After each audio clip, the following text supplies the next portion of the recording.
Hey folks, MasakoX here. As you might have seen from my review of the Super Dragon Ball Heroes Ultra God Mission manga as of late, the hand-drawn side of Dragon Ball has actually been eating pretty well lately. There's plenty of things to be proud of with pretty much everything concerned. Kakumei is one of them.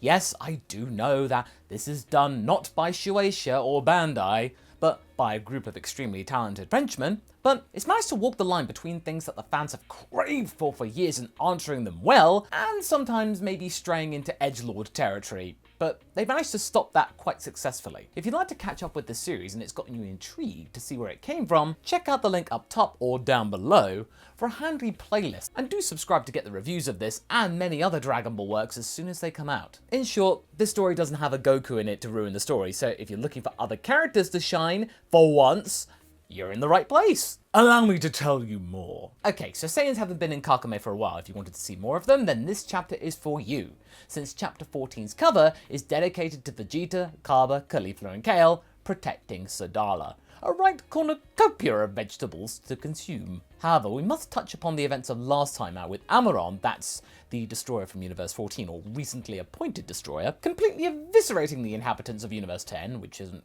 really hard to do if you know about them, including Obani from the Tournament of Power, that's the guy that made Gohan feel bad in that arc, and Dokuri from Universe 4, bizarrely, who did her best to hide them all on a spaceship instead of a planet to either, I don't really know, blow it up or eject it out into space. I mean, Amaron's a destroyer of Universe 14, that wouldn't work, but hey, Dokuri points for trying, it would have worked otherwise. I mean, it's a shame really, since Dokuri and Obuni were some of the more interesting Tournament of Power combatants, and they're gone. But hey, Obani, I don't think that Amaron's really going to care if you've got a wife and kids. Yeah, that little kind of pendant thing, that's not going to work here, mate. But what do the Saiyans have to do with the Masako? Well, don't worry, we are going to Universe 6, because that's where the baddies are headed next. Because in the last chapter, it showed that you have to go from Universe 4 to 10 to 6, to then make some kind of temporal thing to then get into the Grand Priest territory or something like that. It was explained in a diagram here. But wait, who lives in Universe 6 currently? Saiyans, and of course our favourite prince. Get ready for a neat battle, folks, before then going to the Grand Priest and confronting them. We then join the Saiyans who are now training in their Super Saiyan forms, having been granted the use of them since the Sadala Saiyan King was dead set against it from personal trauma about Super Saiyan. He did not want to use it at all, but now he's over it, conveniently. And it leads to some neat shots of Caulifla and Cabba training and showing good use of the framing of manga pages. This is something that Kakumei does way better than the official manga, sometimes even jumping from one frame to another. It's a much more dynamic example than what Toyotaro has ever done in the official manga. At first, Caulifla thinks Cabba is darking out to randomness, but it turns out that he used those key attacks to catch her off guard and,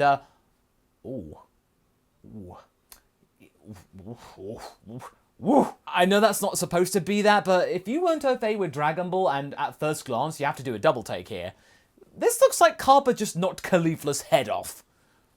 Wow. But from splitting headache to a splitting kick, Cabba goes in for the finishing move with a saw blade flip kick, but Caulifla is able to catch it, not with her teeth sadly, sorry Nappa, and skid to a halt.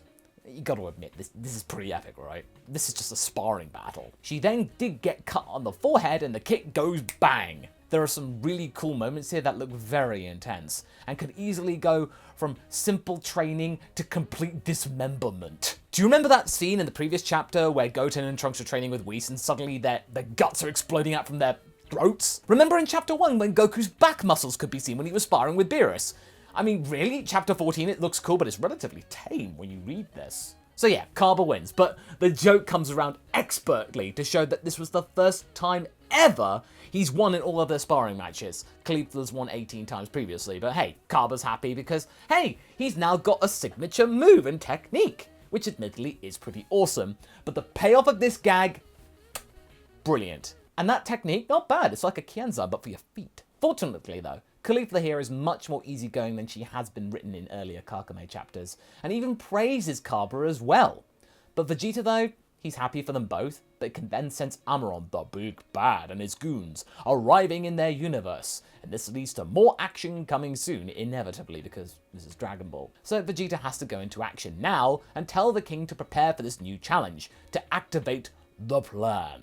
despite it suddenly noping out of its original course and going around to the other end of the planet to avoid Vegeta specifically. Oh, this is actually really funny. It's very discreet cowardice because, it's like, nope, go around the other side, bye for time. With Broly in tow, they go to meet the threat anyway, and Cabba goes to warn the king and say, wait, oh, hang on. Is this translation accurate? Is Cabba actually the Prince of Universe 6? I'm not going to confirm this yet because I don't know whether this is a translation error or not. I need to ask them. But hey, if it's true, then more reasons for Vegeta and Cabba to like each other and get along. They're both supposedly princes. For now, the Saiyans use this time to project a ki shield around the entire planet, and the king is fully behind Vegeta. And it proves to be a decent maneuver against magic, that's Doula's thing, but Amaron has to actually try here and resort to his Hakai energy, which he'd recently acquired. But Vegeta anticipates this since he is familiar with Beerus. Amaron descends onto the planet and welcomes in this double-page spread and ensuing from damn gods of destruction. Oh, yes, this is juicy. The chapter then goes into the battle proper, and my goodness, this is gorgeous. Amaron notes that Vegeta has been training with Whis and that he's not from around these parts, but he has enough information to spook the prince enough into missing the first blow, and then getting set upon in the initial stages of the battle. However, he has a Broly to help him. It's the Dragon Ball equivalent of having a Hulk. And the battle goes into the next part with Vegeta and Amaron being relatively equal. But then things get a little bit screwy when Broly tries to punch Doula. That's the weird one with the freaky powers, that whole Dragon Ball movie trope. And we get temporal wormholes, kind of like Janemba. And the punch connects with Vegeta. Oops! The baddies are playing dirty. I guess we'll have to see how they adapt to this in the next chapter. Hey, you think I'm bad with leaving the hook? These guys are just as bad. All in all, this chapter was relatively straightforward. It was also at the right time. We have seen Vegeta on Sadala for quite a while now, trying to get his head around with having to deal with the Universe 6 Saiyans here.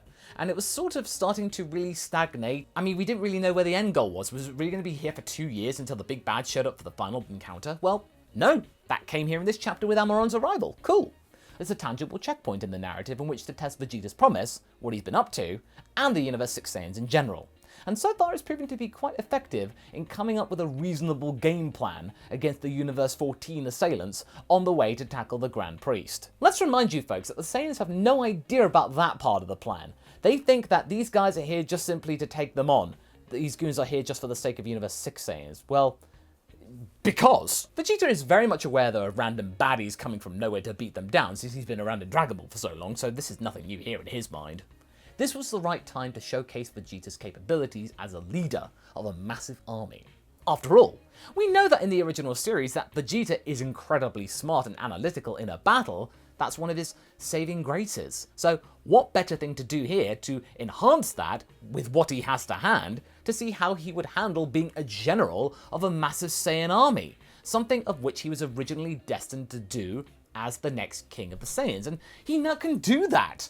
This is another example that these producers here, they know what they're talking about when it comes to Dragon Ball lore. They are not only providing good knowledge of the source material, but they get the characters as well, and what they're all about, even the really small bits. General Vegeta?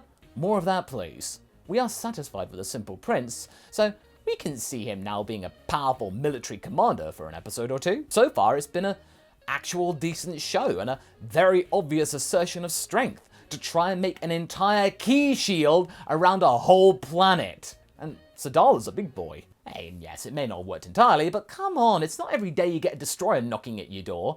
Had this been anyone lesser, it would have worked. As for the Universe 6 team, it's good to see them being developed into more solid teammates since Caulifla was in the earlier Kakumei chapters incredibly annoying and grating. It seems that either through simple character development on her part or the writer's part getting their act together with her, that they've, or she has, managed to find a good balance. And the payoff for that gag with the win count was excellent. I did not see that coming since I was engaged with the overall battle between Caulifla and Cabba. Didn't see me coming, it sideswiped me. Definitely shows there can be room for some good comedy here, amidst some very powerful visual cues.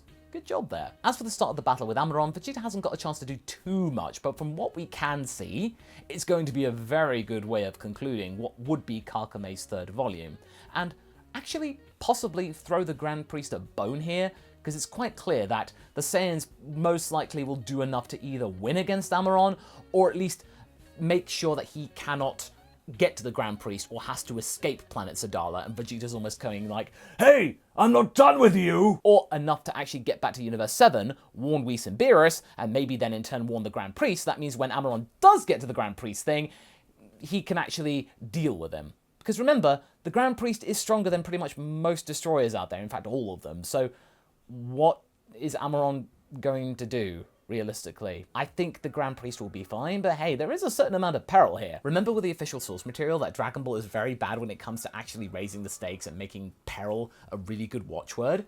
Kakumei seems to do it here, because I only had to really think deeply to make you think, well, wait a minute, the Grand Priest is stronger than all of them, so what's the problem here? I actually had to remind myself, so I was thinking, oh no, Amaron might actually do something. No, he won't. It's mainly just almost going to be sort of like just making a point. But in any case, Kakumei's actually doing very well in making me forget about all of those foibles of Dragon Ball. That's very good. And it's all coming from unofficial sources. You know, these people really do need to be hired here. And especially since at the end of the chapter, they were having problems with getting this all drawn. The person who drew this managed to do 43 pages of this quality in 2 weeks. You gotta praise these guys, come on. Yeah, just wow! I'd be lucky to even do one of those in a year. Yes, this was a very good chapter. Very simple, but very elegant. And if you'd like to see more about my takes on different types of Dragon Ball manga, check out the playlist here. I'll see you in the next video. Catch you later.